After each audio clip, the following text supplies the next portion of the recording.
Okay, guys. So, welcome back to my another episode where I'll explain about how do I really manage the risk in the life environment and what are the principles that I use on day-to-day basis so that I avoid, taking that extra hit while trading. So let's jump into the basics of risk management. So let's just say we will talk about two things. So one is your how do you actually manage risk. This is going to be your one first part, and how manage risk. Sorry, how to manage risk. How to manage risk. And second part would be um, how to cut your losses short. Cut your no losses. So let's jump to the first point. Uh, we will just talk about simple scenarios where you have price that is trending up, and we have a clean range uptrend. So let's just assume that you have a clean range that has formed. Okay, this is your range. Price is moving in this range. Prices in this range, and as soon as price starts breaking up, you see price broke above this, and price has broken this resistance area. So at this point you're thinking, maybe you're trading pre-London, London, NY open, NYC open. So maybe you're trading your session, and then you just talk to yourself that okay, now price has broken about this consolidation, and let me execute a buy over here, and I will keep my stop loss below this candle. Perfect, it is absolutely fine entry, I would say. Then let's say next candle create a bottom wick and starts moving to the upside. Okay, and let's just say it moves like 4 pip or 5 pip, and then what it does, it starts breaking its own low. So let's just say you have used zero point 0.1 lot for this trade. Okay, and if you see, this was, we are talking about only 30-minute and 1 hour chart. So let's just assume that this is a 30-minute time frame. So every 30-minute time frame you can see there are two 15-minute candles. So when you see, okay, this is your 30-minute bullish candle, so there are usually a two 15-minute bullish candles like this, they are formed, right?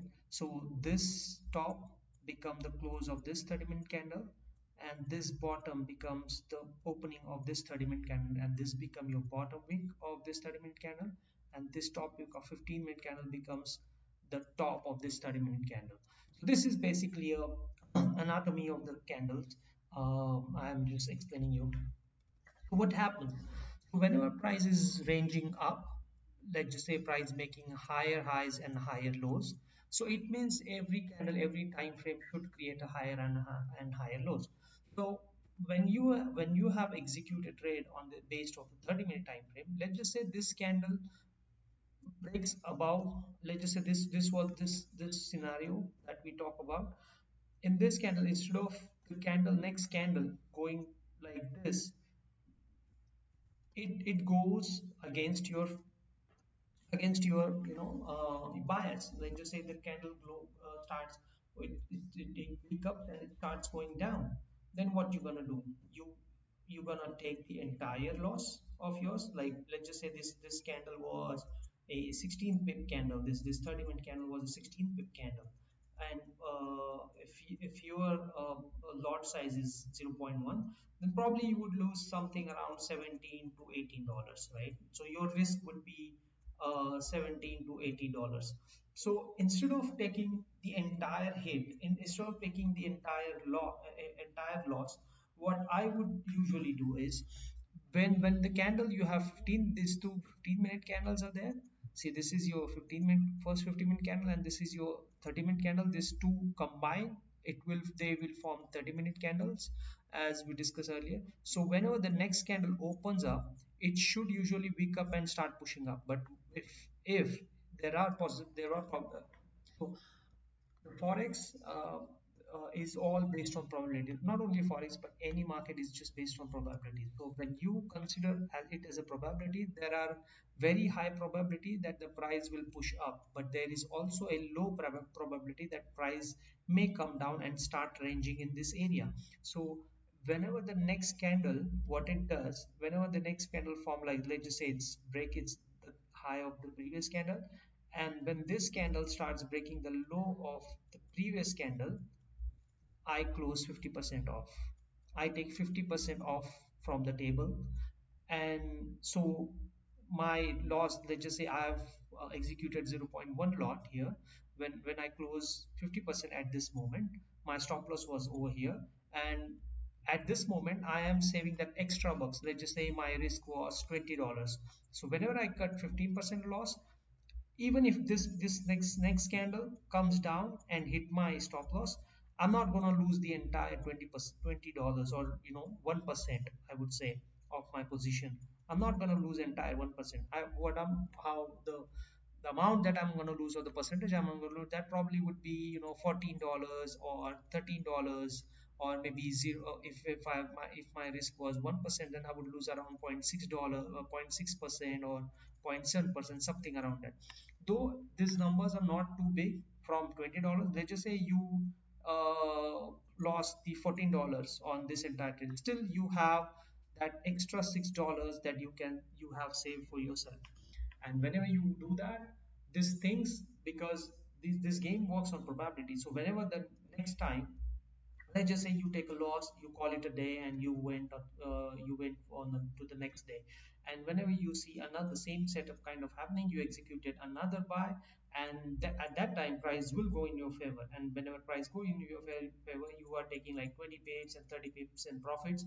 But at that moment, what you have already done is, let's just say you have won 30 dollars on the next trade on the next day, and you already have saved yourself a $6 from this previous trade. So you already have managed your risk.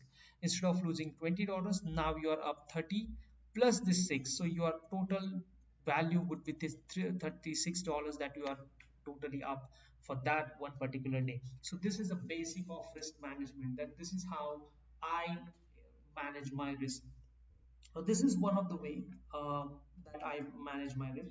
So there are two, three ways that you can actually manage your risk. So this was the one of your way that you manage risk. So another way could be like, let's just consider with the same example, right? Let me just draw. Let's just say price was ranging in this area, and you had same scenario, price was ranging, and the next candle wick breaks above this, and we just broke above this resistance. Okay, perfectly fine. Then what happens is, this is, again, we are talking about 30-minute time frame. So in this 30-minute time frame, let's just say we have a 15-minute market structure. So within this 30-minute time frame, so let's say 15-minute looks like this.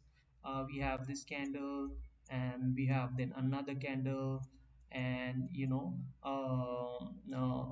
let's just say your entry was over here, your stop loss was at this point, at this below this 30-minute candle. And let's just say next candle, what it does is, it just forms like a small body candle. Yeah, it is a bullish candle, but it's a small body candle. And what the next candle does is, instead of printing bullish, what next candle does, it just created its body like this. It's a bearish candle at that point. At this moment, it creates a bearish candle. Though this candle respects the low of this candle, but it's a bearish candle, and whenever there is a bearish candle form, it means there is a probability, there's very high probability that price will wake up and start pushing down. Whenever you have a bearish candle form, whenever you see a candle form like bearish like this in an uptrend, there is a possibility that in the next candle it will just wake up and it start pushing down. So what at this moment, what I generally do is that I just close 50% back, 50% off again. Whenever this candle close bearish, I take 50% off from the table. Simple as that. Your stop loss was here. Even there is a possibility that the next candle might, wick down, break the low of all this candle, and then it start pushing up. The, there are, so here is the thing. There are infinite way market structure can happen. There are infinite way the candlesticks can form, and you really cannot don't have any control over that. But what you have, what control you have, what things that you can manage is you can manage your risk, you can follow your rules, you can have your set of rules that you follow every day, and then you just keep on implementing those rules. So let's just say you manage risk over here and the candle came down and it hit your stop loss, and you, instead of losing maybe $20, now this time because you manage risk at a higher position, you lost a maybe $10 only, instead of losing $20, and that $10 has become your another risk that you have kept for yourself for that same day. And then you will think about, okay, now I have managed risk, I have taken a loss, is there any chance that I can give my trade a second chance? And this probably I would cover into the next videos, but right now I'll just talk about risk management, that how do I manage my risk. So this was one of the way that I manage risk. The another way that I like to manage risk is that, let's just say, let's take a same example. Let's just say price break out this resistance, I took an entry over here, I kept stop loss below this, and what happens is in the next candle it starts wick down and it starts breaking the lows, and it create a perfect market structure. It starts creating a perfect candlestick, and you have, let's just say, from here to the left hand side you have some resistance at the top, and this range was, let's just say, like 60 pips. Okay, so in this 60 pip range, you are saying that, okay, I'm, let's just say, trading on Tuesday, and generally in the market Tuesday, Wednesday, Thursday are the time where you have a lot of volume. So let's just say you're saying that, okay, this is a 60 pip range, and in the 60 pip range, I can at least grab a 40 pips, right? I can at least grab a 40 pip, and candle does go into your favor, like, candle, then the next candle starts creating a bottom wick, and then it starts pushing up. But what happens is, let's just say you are in a 25 pip profits, but when price go into 25 pips, or let's just say 20 pips, or let's just say 15 pips, and what it does is instead of going up, what it does, it starts coming down. It's create the stop wick and it starts coming down. Let's just say your entry was over here at this moment, this at this candle, at the beginning of this candle, it was your entry. That this candle starts breaking down, and it eventually what it does is, it come down and come to your entry level, at your entry point. At this moment, your stop loss was here, maybe you have trailed it somewhere over here, because we trail our stop loss whenever 30-minute candle close. Let's just say you have trailed your stop loss till here, but whenever candle goes like 15 to 20 pip in profit, and it comes down to your entry point, I close 50% off. Because if this candle, usually I trade during a volume time, and I don't at all expect that this candle, when it goes to 15 to 20 pips in my favor, in profit, and it comes down to the entry point, I don't expect that candle to come to my entry point at all. I expect candle to keep on pushing up and make higher highs and higher lows. But at this point, candle comes to the entry point, I close 50% off, and maybe there are possibility that this candle might push up, but there is very high probability that it candle, it forms like this, and the next candle it will start pushing down. And at this point, I have saved extra percentage than what I saved in earlier trades. Like maybe in the first trade I have lost $14, then the next trade I lost $10. Maybe on this trade I might lose $5 to $6 if I'm executing trade based off of a point 0.1 lot. So this is another way that how you can manage risk and how you can stay vigilant in the market to really save your money instead of just losing the entire your risk. So this is the way that I manage my risk on day-to-day basis. There are ways you can, add up your risk back. Let's just say you have a candle form something like this in a bearish trend. The next candle form like this. You take an entry over here, and let's just say this we are talking about 30-minute time frame. The next candle starts to break the high of the previous candle, and it breaks the high. The next candle forms something like this, and you, let's just say, take 50% off. But what this candle does is it never came back to the entry point. So this candle close bullish, you close 50% off from the table. But what happens is the next candle, it respects the high of this candle, it respects the high of this candle, and it starts breaking down. At this point, it closed something like that. At this point, you can add up that this 50% entry back into the trade, and keeping stop loss instead of here at you can keep stop loss above this candle, and you anticipate the next candle to move down and form something like this, because at this point we have resistance form, we are in a downtrend. The candle needs to create lower highs and lower lows. You already manage your risk, but at this point you can add your risk back to the trade. This comes with a little bit of experience. There are ways that we execute these trades. Maybe I'll talk this about more about this in my upcoming videos. Till then, thank you for watching. Please do like, comment, and subscribe. Share this content as much as possible with your friends so that they can get some knowledge and value from it. Thank you so much.